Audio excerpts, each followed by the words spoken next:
Olá, sejam todos muito bem-vindos ao nosso canal.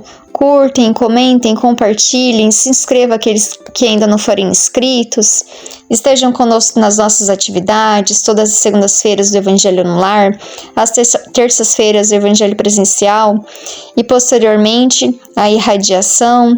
Temos também aos sábados a nossa Reforma Íntima das 15 às 17 horas.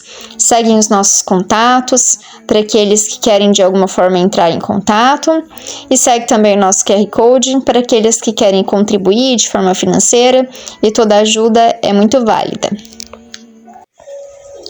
Querido Pai de amor e de bondade, agradecemos infinitamente por essa oportunidade do Evangelho no Lar em nossa casa.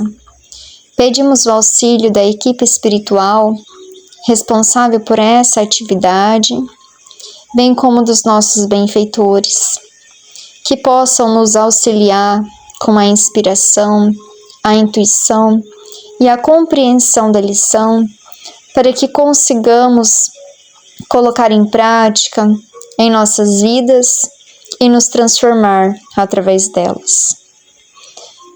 Convidamos também a todos os nossos irmãos que estão ligados a nós de formas espirituais pelas vinculações que nós construímos ao longo das nossas reencarnações, sejam elas pelos laços de amor, aqueles nossos familiares que aqui se encontram convidados, como também aquelas que nos vinculam pelos débitos que cometemos e que agora querem nos cobrar. Que possam aproveitar esse Evangelho, todos eles, para a sua própria evolução e transformação moral. Que assim seja. Hoje a nossa lição é a lição de número 22, o pior inimigo. Um homem admirável pelas qualidades de trabalho e pelas formosas virtudes de caráter, foi visto pelos inimigos da humanidade, que conhecemos por ignorância, calúnia, maldade, discórdia, vaidade, preguiça e desânimo, os quais trataram entre si agir contra ele, conduzindo-o à derrota. O honrado trabalhador vivia feliz, entre familiares e companheiros, cultivando o campo e rendendo graças ao Senhor Supremo pelas alegrias que desfrutava no contentamento de ser útil. A ignorância começou a cogitar da perseguição, apresentando-o ao povo como mau observador das obrigações religiosas. Insulava-se no trato da terra, cheio de ambições desmedidas para enriquecer à custa do alheio suor. Não tinha fé, nem respeitava os bons costumes. O lavrador ativo recebeu as notícias do adversário, que operava de longe, sorriu calmo e falou com sinceridade. A ignorância está desculpada. Surgiu então a calúnia, e denunciou-o às autoridades por espião de interesses estranhos. Aquele homem vivia quase sozinho, para melhor comunicar-se com vasta quadrilha de ladrões. O serviço policial tratou de minuciosas averiguações e, ao término do inquérito vexatório, a vítima afirmou sem ódio: a calúnia estava enganada, e trabalhou com dobrado valor moral.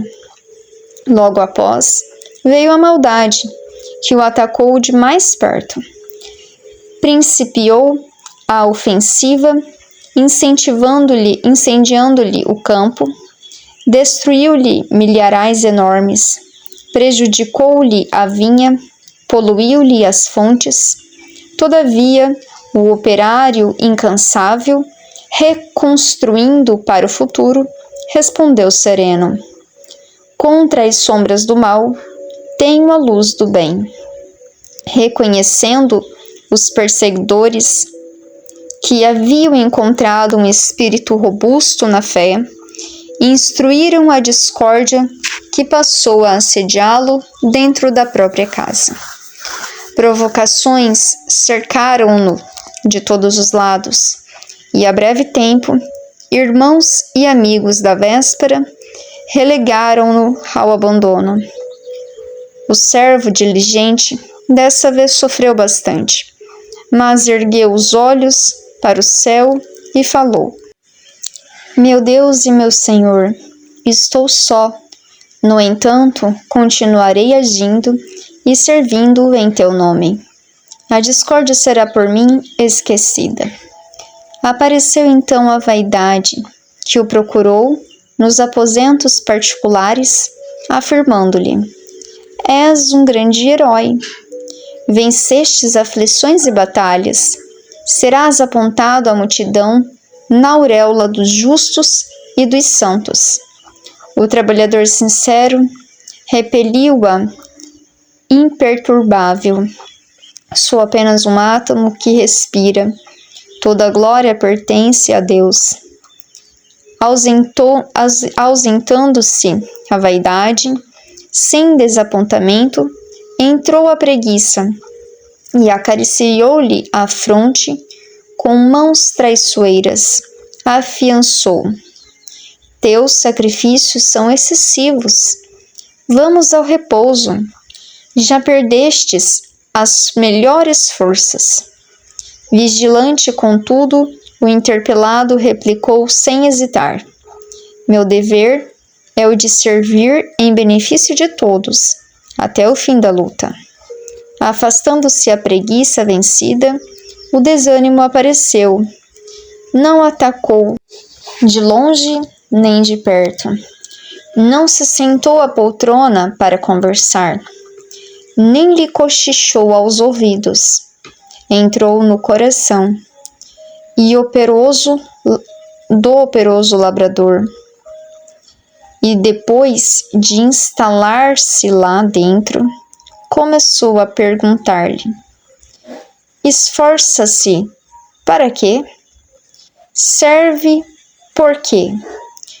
Não vê que o mundo está repleto de colaboradores mais competentes? Que razão justifica tamanha luta? Que o mandou nascer neste corpo? Não foi a determinação do todo Deus, do próprio Deus?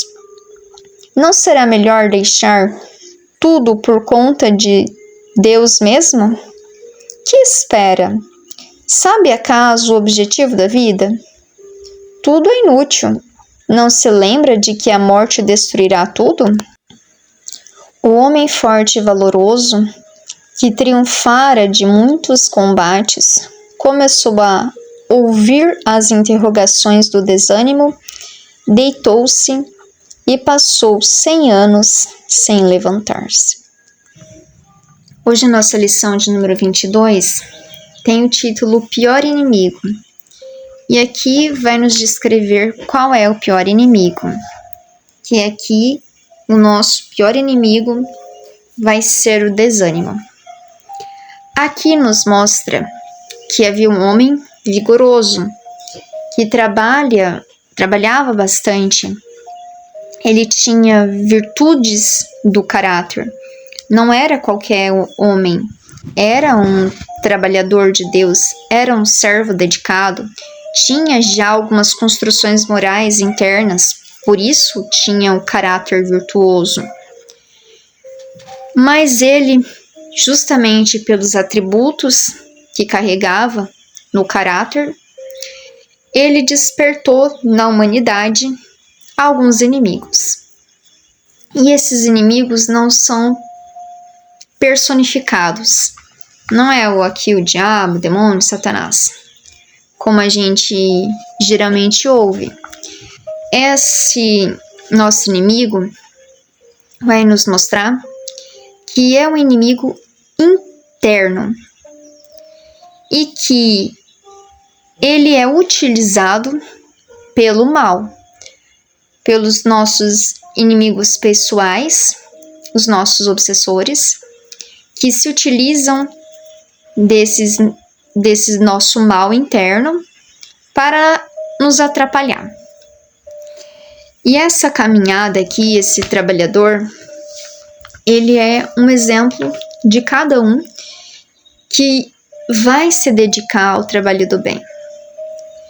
Já alguns evangelhos atrás e no próprio livro Jesus no Lar, vai retratar já evangelhos sobre esse assunto, sobre os mecanismos do mal para nos atrapalhar a nossa evolução. E eles tinham esse objetivo de atrapalhar, de prejudicar esse homem valoroso, virtuoso de caráter. Então, cada um foi naquilo que trazia, na tentativa de derrubar. E esse homem vivia feliz entre amigos e companheiros, cultivando o campo, rendendo graças ao Senhor Supremo. Era uma pessoa devotada, servidor de Deus, pelas alegrias de desfrutar no contentamento de ser útil. Ele já tinha a visão de que tinha que ser útil, não era qualquer um. Pois então a ignorância foi visitá-lo e ela começou a cogitar de perseguições, aprendendo ao povo como mau observador das obrigações religiosas, insulando-se no trato da terra, cheio de ambições desmedidas para enriquecer à custa de suor alheio, não tinha fé, nem respeitava os bons costumes. Aqui a ignorância vai falar alguns pontos para tentar prejudicar esse trabalhador. E ela então fala coisas que não são propriamente verdades, que ele não tinha fé, que ele não respeitava os bons costumes. E quantas vezes por ignorância também a gente se deixa levar nessas observações a respeito da vida das pessoas, a respeito das situações, a respeito de nós mesmos, e que a ignorância, ela é um grande mal. Por ignorância, a gente comete muitos erros, muitos equívocos. Por isso que o esclarecimento, o conhecimento, ele é essencial para a nossa renovação moral. Porque a gente só faz o correto se a gente aprende o correto. Quando Cristo veio ao mundo, ele estava repleto de ignorância e perversidade. Ele trouxe justamente para trazer a luz que vai dissipar as trevas. A luz é o conhecimento. As trevas é a ignorância. Basta que o conhecimento se interiorize em nós, dentro dos nossos corações, para que nós então dissipamos as nossas trevas internas, que são as nossas ignorâncias, e que muitos erros a gente comete justamente pela ignorância, por não saber o caminho seguir, e muitas vezes a gente segue por caminhos tortuosos. E a luz que ele nos trouxe, ela é justamente para nossa renovação, mas que depende de cada um se iluminar, cada um combater as suas próprias crenças, as suas próprias atitudes equivocadas, agora pelo conhecimento do bem, pelo conhecimento do Evangelho, se modificando através delas. Mas esse trabalhador, esse lavrador, ele era um lavrador ativo e recebeu as notícias do adversário da ignorância, que operava de longe, sorriu calmo e falou com sinceridade. A ignorância está a desculpadas. Surgiu então a calúnia. e denunciou-lhe a autoridade por espião de interesses estranhos. Aquele homem vivia quase sozinho para melhor comunicar-se com vasta quadrilha de ladrões. O serviço policial tratou de minuciosas averiguações e, ao término do inquérito vexatório, a vítima afirmou sem ódio. Então, aqui a calúnia veio imputar-lhe um crime e, ao averiguar esse crime imputado, verificou-se que ele não era real, que era uma calúnia, uma falácia. Então, ele falou a calúnia. A calúnia está enganada. E trabalhou com dobrado valor moral. Logo após veio a maldade. E aqui a maldade já o atacou de mais perto. Principiou a ofensiva, incendiando-lhe o campo, destruindo milharais enormes, prejudicou-lhe a vinha, poluindo-lhe as fontes. Veio e prejudicou o seu trabalho. Muitas vezes, a calúnia, ela pode vir também como uma forma de maldade e prejudicar o trabalho. Por exemplo, se eu afirmo que, um exemplo só, que uma pessoa dedicada, trabalhadora no bem, eu afirmo a outras pessoas que ele é um médium,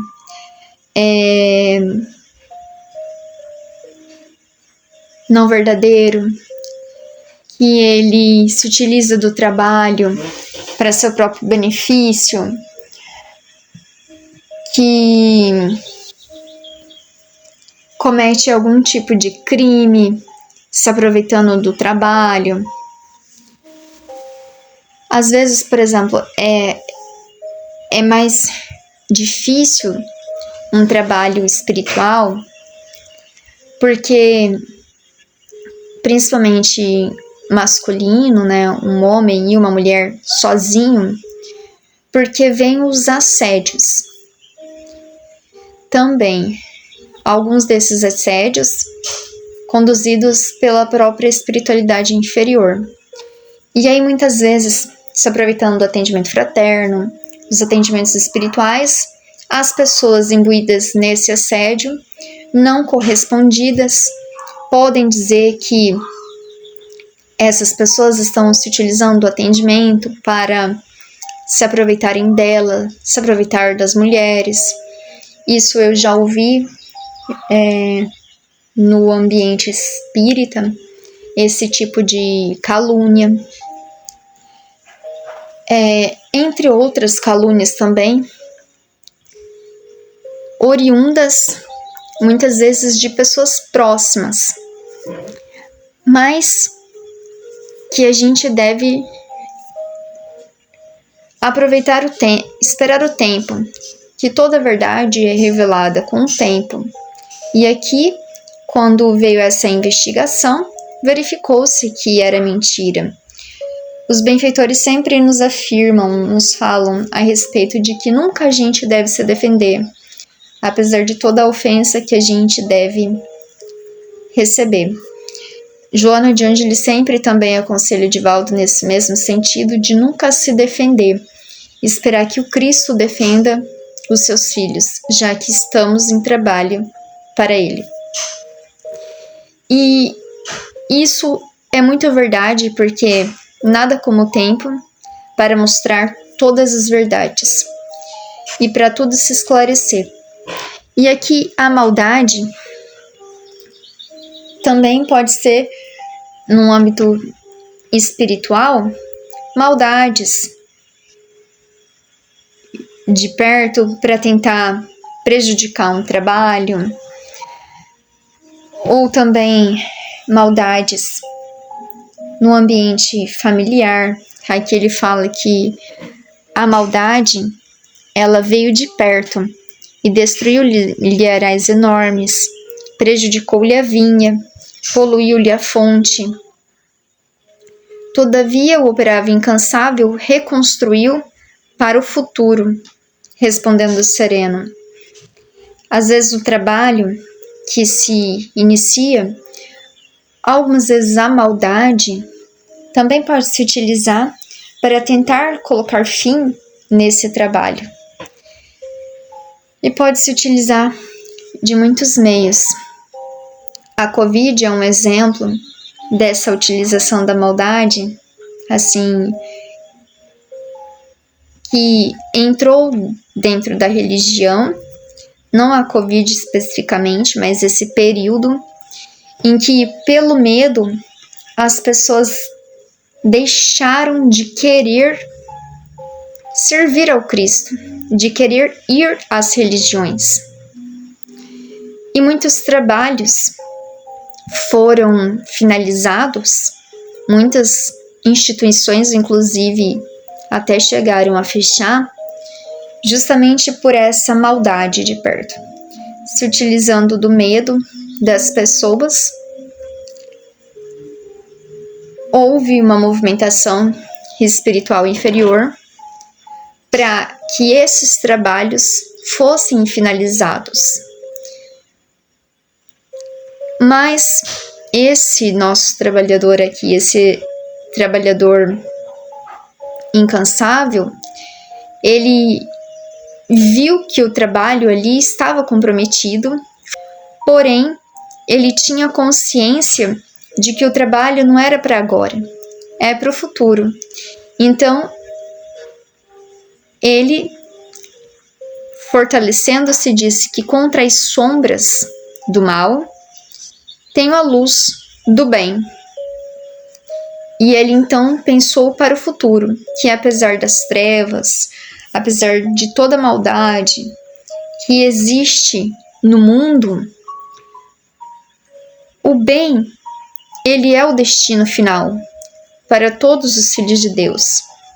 Então, ele é apenas para o mal, para a maldade, apenas um tempo que separa entre o bem e a maldade, porque todos nós estamos caminhando para Deus, e uma hora ou outra nós encontraremos Deus.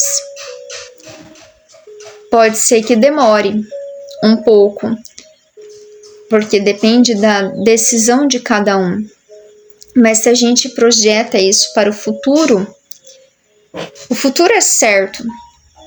Toda a sombra do mal que hoje opera, ela será um dia luz no bem, que é o destino final de todos nós. Inclusive, a gente não deve se abater nas nossas maldades ao verificar que nós ainda temos atitudes más e equivocadas e nos desmotivar por causa delas. Porque nós hoje temos a consciência do que há algum tempo já somos. E assim como nós já somos viciados, equivocados, já temos essa maldade em nós por algum tempo, ela não se dissipará da noite para o dia. Há um trabalho a ser desenvolvido para que ela se dissipe. Então, que a gente mantenha firme nesse propósito de renovação, porque a gente vai se transformar à medida que cada dia a gente der um passo nessa direção. E reconhecendo então que haviam encontrado ali um espírito robusto na fé, instruíram a discórdia, que passou a assinalá-lo dentro da própria casa. Provocações cercaram-no de todos os lados, e a breve tempo, irmãos e amigos da véspera relegaram-no ao abandono. Isso também é muito interessante, porque nós também passaremos nos nossos testes, nas nossas provas, nessa caminhada ao bem, por essas provas da discórdia, principalmente dentro do lar. Também é um mecanismo utilizado também pelas trevas para que a gente acabe ficando só, isolado. E às vezes, como cada familiar está em um nível de vigilância e de evolução, pode ser que um ou outro, uma hora ou outra, se deslize, se desequilibre e acabe cedendo para essa discórdia. Isso é muito natural. Muitas brigas em lares, por exemplo, já aproveitando o evangelho no lar, muitas discussões no âmbito familiar, ela vem justamente das obsessões dos nossos irmãos, ainda não voltados à sua renovação, e que se utilizam do ódio que nutrem por nós para implantar dentro dos nossos lares a discórdia, colocando muitas vezes o marido contra a esposa, o filho contra a mãe, o pai contra o filho, e nesse jogo de cada hora tentar desequilibrar para que haja no lar a discórdia, as discussões, as brigas. Isso é muito natural e acontece muito, principalmente nesse nosso período da humanidade.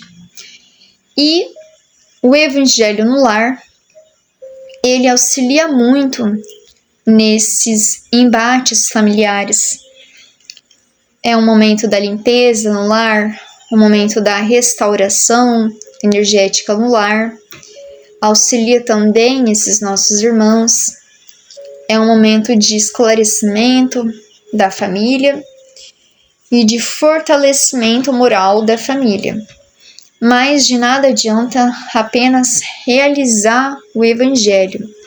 É preciso que, posterior ao Evangelho, a gente mantenha essa vigilância, mantenha esse equilíbrio, mantenha essa persistência, essa disciplina nos pensamentos, nas atitudes, nas emoções, para que a gente não volte a baixar as nossas vigilâncias e então novamente as discórdias, os desequilíbrios entrarem. E aqui esse trabalhador, então, ficou sozinho. A breve tempo, os irmãos e os amigos o abandonaram. E isso para ele foi duro, porque o servo diligente dessa vez sofreu bastante. Mas ergueu os olhos para o céu e falou: Meu Deus e meu Senhor, estou só. No entanto, continuarei agindo e servindo em teu nome. A discórdia será por mim esquecida. Mostrando que, apesar de nós estarmos rodeados de pessoas, de familiares, a nossa caminhada é também individual.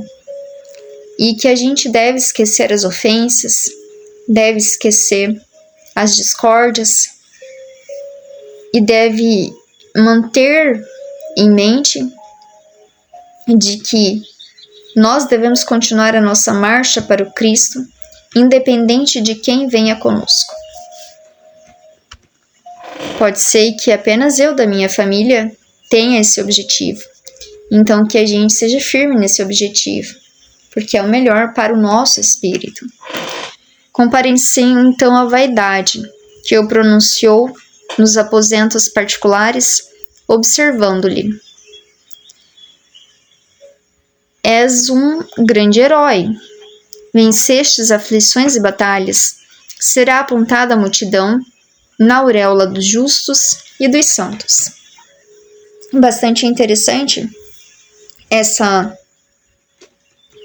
parte, porque também é utilizado pelas sombras a nossa vaidade. E eles vão nos observar e ver no que pode nos colocar essa vaidade. Então, ele fala aqui, nossa, parabéns, você é um herói, venceu, diversas batalhas, venceu a ignorância, venceu a maldade, a calúnia, parabéns. E muitas vezes os nossos obsessores também fazem isso.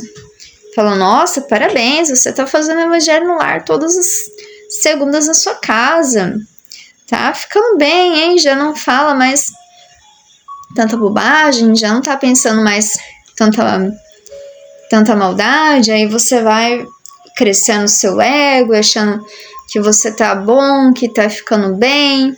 E aí vai esquecendo das vigilâncias.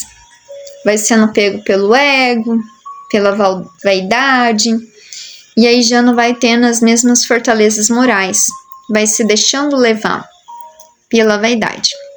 E esse nosso trabalhador aqui, ele estava vigilante e era um espírito humilde.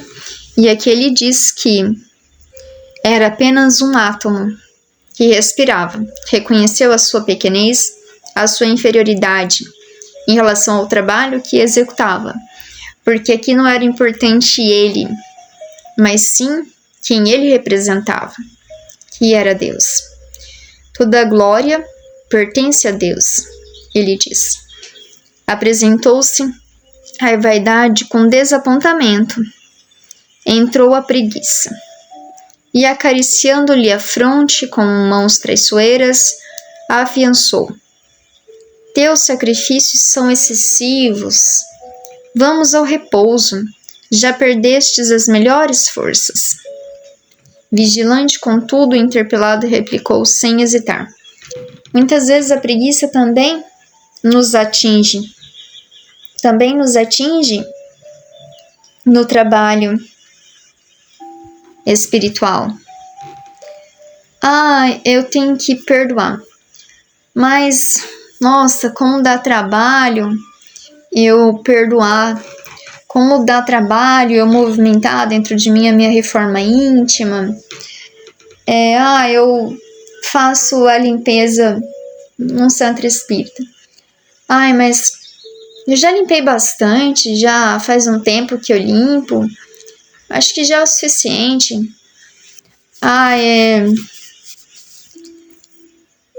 Vai nos pegando, enfim, nas nossas diversas formas de preguiça. Vou ler. Mas vou deixar para ler daqui a pouco esse livro. Agora eu vou aqui assistir minha novela. Vou assistir um vídeo edificante. Mas esse outro aqui tá mais divertido. Depois eu volto lá. E aí a gente vai sendo conduzido pela preguiça. E às vezes tão sutil, mostrando o sacrifício que há, né, nesse trabalho, mas ele aqui estava vigilante. Esforça-se, estava vigilante e ele não se deixou levar pela preguiça e disse: meu dever é o de servir em benefício de todos até o fim da luta. Ele sabia o seu compromisso e não se deixou levar. Afastando-se a preguiça vencida, desânimo compareceu. E aqui o desânimo veio de uma forma diferente de todos até então. Ele não atacou de longe nem de perto. Não se sentou à poltrona para conversar, nem cochichou aos ouvidos. Entrou no coração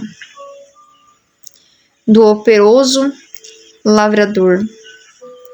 E depois de instalar-se lá dentro, começou a perguntar-lhe: esforça-se para quê? Serve para quê? Não vês que o mundo está repleto de colaboradores mais competentes? Que razão justifica tamanha luta? Quem mandou nascer neste corpo? Não foi a determinação do próprio Deus? Não será melhor deixar tudo por conta de Deus mesmo? Que espera? Sabe acaso o objetivo da vida? Tudo é inútil. Não se lembra de que a morte destruirá tudo? E aqui teve um evangelho e a gente falou sobre a tristeza que entrou no coração e que matou naquela lição aquele trabalhador que o fez parar. E aqui nessa lição, Neio Lúcio nos fala como o desânimo ele é nocivo. E o desânimo, a desesperança, essa tristeza, essa vontade de nada fazer, ele vai aos poucos. E ele vai sutilmente entrando no nosso coração. E Jesus já nos falou, cuidado com aquilo que pode matar o seu coração, porque isso pode matar a sua alma. Nesse sentido de cuidado com aquilo que pode ferir o seu espírito, não que pode matar o seu corpo, mas as coisas que podem ferir o seu espírito, porque isso pode fazer paralisar a sua evolução. E aqui ele faz questionamentos interessantes. Principalmente, se eu não sei qual é o meu objetivo. O nosso objetivo de servir, ele deve ser principalmente de servir e ser útil a nós mesmos, a nossa evolução espiritual, sem que a gente espere reconhecimento, sem que a gente espere nada dos outros, nem mesmo que eles se modifiquem pelo nosso exemplo, pelo nosso esclarecimento. Porque ele questiona aqui, esforça-se para quê? Serve para quê? Não vê que o mundo está repleto de colaboradores mais competentes? Justamente pegando pontos, isso é interessante também, porque isso também pode acontecer conosco. Às vezes a gente pensa assim, nossa, o mundo está horrível, que adianta eu ser bom? O que adianta eu estudar? Para que vai servir todo esse conhecimento? Por que eu vou ensinar se não tem ninguém que quer aprender? Por que eu vou me tornar bom se o mundo é de pessoas imperfeitas? Não é melhor eu deixar para Deus? O mundo tá horrível. Deixa que Deus resolva por mim. E essa nossa atitude de deixar para Deus é justamente o que fez com que nós parássemos de fazer o que nos compete, parássemos de fazer a nossa parte, esperando que Deus resolva os nossos problemas por nós. E às vezes a gente se revolta com Deus, se desanima, porque a gente não tem o resultado desejado, muitas vezes de forma imediata. E o resultado, ele não vai vir de forma imediata, porque nada na vida é imediato. Nem as consequências das minhas ações impensadas, ela é tão imediata. Muitas vezes eu cometo erros há muitos anos, eu tenho ações equivocadas por muito tempo, para depois de um tempo eu começar a receber as consequências das minhas ações. Então também não vai ser da noite para o dia que eu vou parar de receber as consequências quando elas começarem a vir. Vai necessitar de mim também um esforço, uma dedicação, e que o tempo passe nessa dedicação também. Então, que a gente sempre possa fazer a nossa parte, independente de qualquer coisa. Para que eu vou divulgar um estudo se ninguém vê? O importante não são quantas pessoas veem, já que todo trabalho ele é primeiro para você. Então, se eu vou ler, para que eu vou ler um livro se eu não tenho para quem ensinar? Um livro espírita de cunho moral. Leia o livro, assimile o livro. E se você não tiver ninguém para ensinar, seja o próprio livro. Haja conforme os ensinamentos, que as suas ações por si só já serão um ensinamento transmitido. E que a gente muitas vezes também leva ao desânimo pelo imediatismo, que a gente começa a caminhar para o bem. Por exemplo, eu começo numa religião, eu começo a me dedicar, eu começo a estudar, e eu acho que eu vou obter resultados. Acho que logo eu vou ficar uma pessoa paciente, logo eu vou ficar uma pessoa amorosa, logo eu vou transformar e logo eu vou ser uma pessoa boa, santa. E aí, quando isso não começa a acontecer, esse resultado não começa a acontecer, eu desanimo da minha reforma íntima. Eu desanimo dos meus estudos e aí eu vou parando com esses estudos.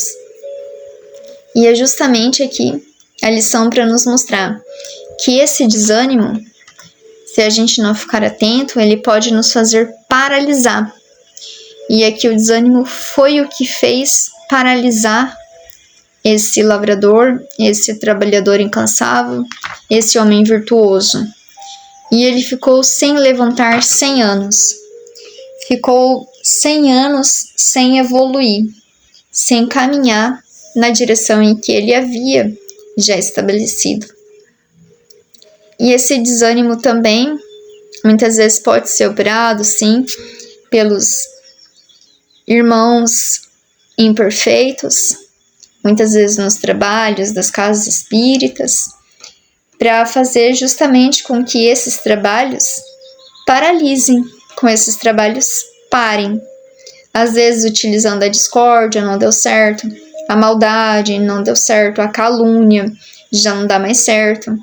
Já são mecanismos conhecidos, então vem o desânimo.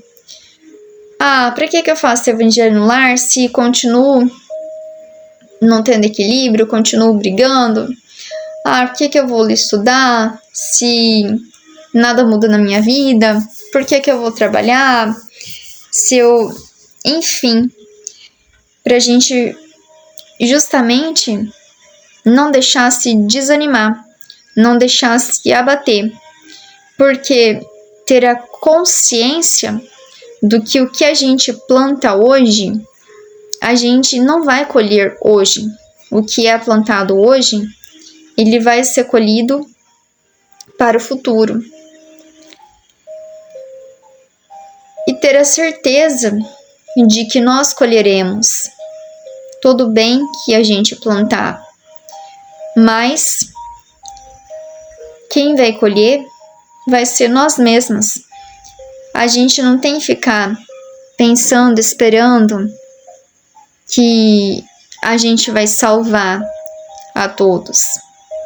Que você se utilize do conhecimento para salvar a si mesmo. Então, esforça-se para quê? Esforça-se para se tornar melhor a cada dia.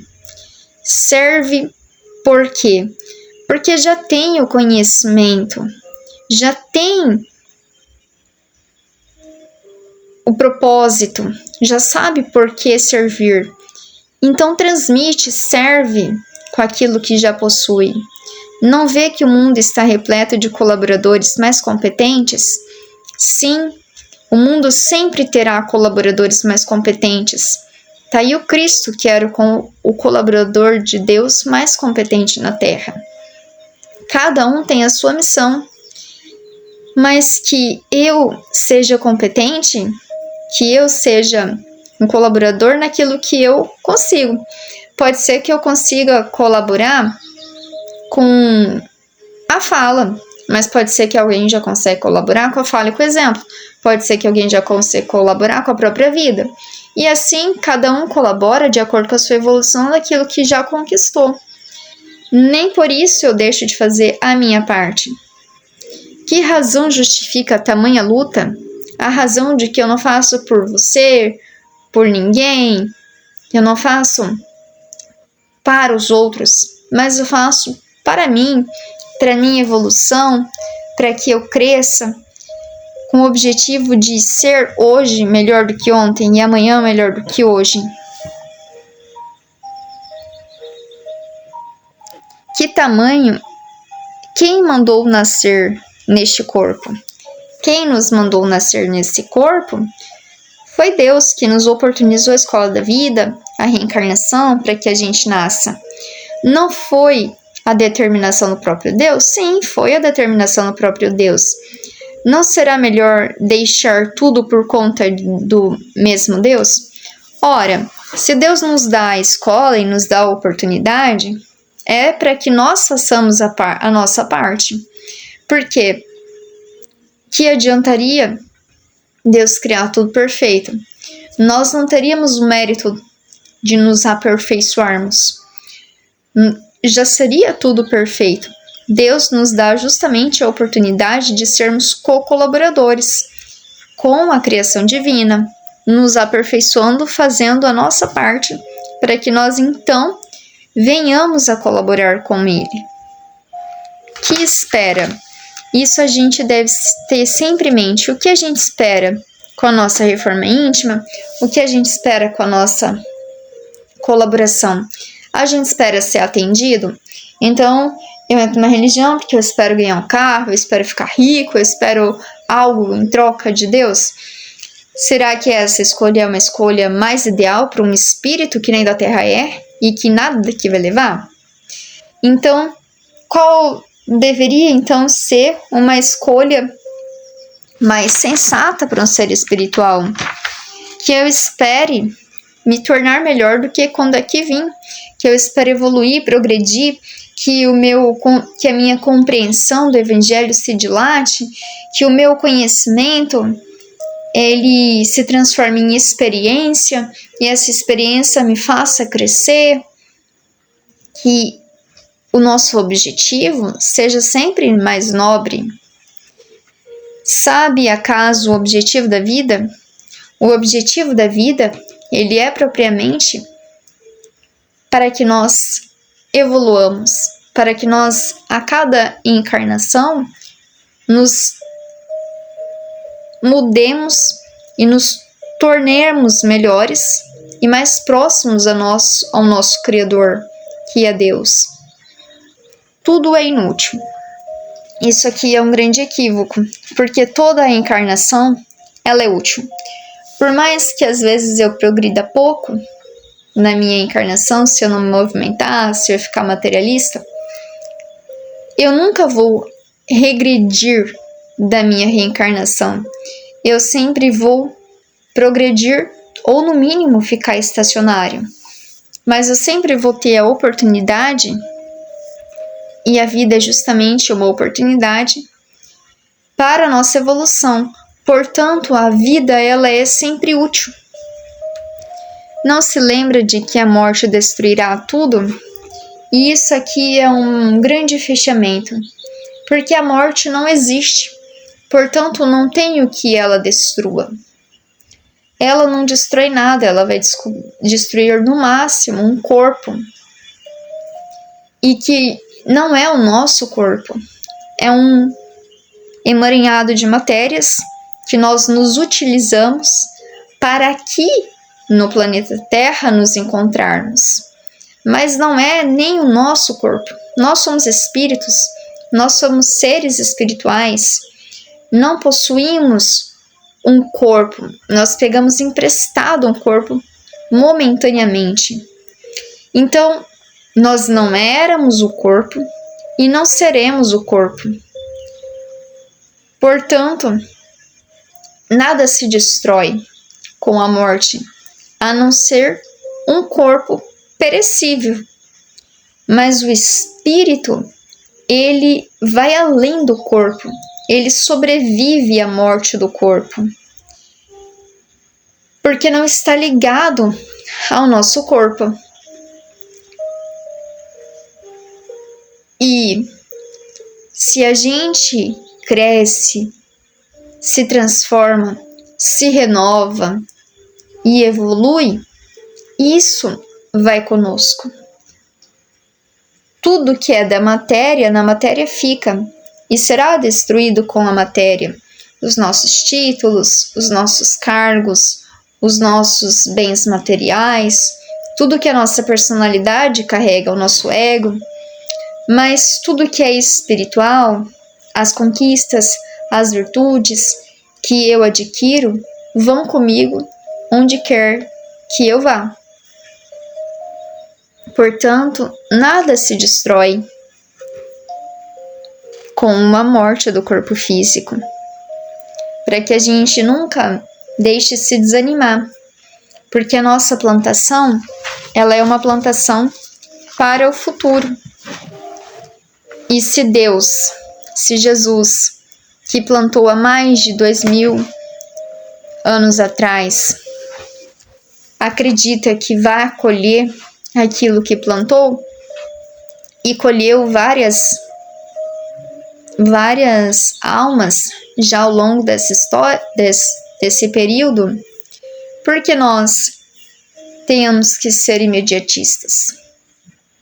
Não temos que ser imediatistas. A gente tem que adquirir uma virtude chamada paciência. E tudo precisa de tempo. E sim, tudo se converterá para o bem, na medida em que cada um for se renovando para esse objetivo. Quando Deus, então, conseguir entrar no coração de todos. Então vamos finalizar nosso evangelho com a nossa oração. Pedimos aos benfeitores amigos, responsáveis por essa atividade, para que venha até nossos lares, faça a limpeza psíquica nos nossos lares, faça a limpeza energética em nós, renove as nossas forças, renove a nossa coragem, a nossa fortaleza no bem. Auxilie também a todos os nossos irmãos que aqui se encontram, que necessitam de auxílio do mundo espiritual, que possam ser amparados, socorridos, bem como também auxilia todos os nossos irmãos de todos os reinos que residem nesses lares, que nos ouvem nesse momento do Evangelho, e que ao dormir possamos continuar os esclarecimentos da lição com os nossos benfeitores. Agradecemos infinitamente a oportunidade do Evangelho, que assim seja. Uma excelente noite a todos, uma ótima semana, que Deus possa abençoar você e sua família, para que consigam se manter firmes no propósito do bem. Um grande abraço, até a próxima segunda-feira, se Deus quiser. Até lá!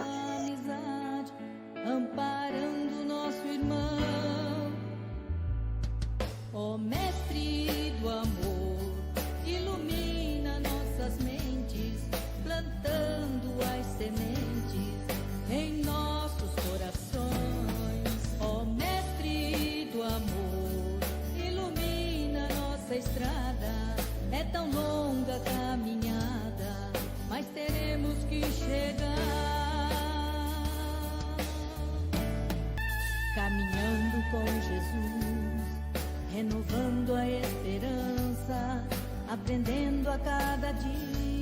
como faz uma criança.